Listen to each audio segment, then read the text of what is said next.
آج 3 قسم کی عام اور بڑی بیماریوں کا علاج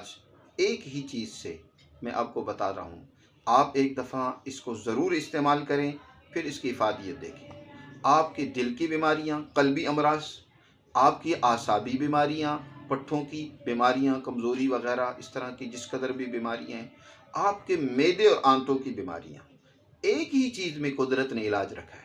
اور افادیت اتنی زیادہ ہے ان بیماریوں میں علاج کے حوالے سے، اتنا قدرت نے اس کے اندر نظام صحت کا رکھا ہے کہ آپ حیران ہو جائیں گے۔ اور وہ چیز کیا ہے جس کی تعریف قرآن نے بھی کی، جس کی تعریف خود اللہ سبحانہ و تعالیٰ کے سچے پیغمبر جناب رسول اللہ صلی اللہ علیہ وسلم نے بھی کی ہے، وہ ہے زیتون کا تیل۔ آپ نے ایسا کرنا ہے کہ صبح خالی پیٹ 2 چمچ، بڑے چمچ چاول والے زیتون کا تیل استعمال کرنا ہے۔ آپ چند دن لگاتار استعمال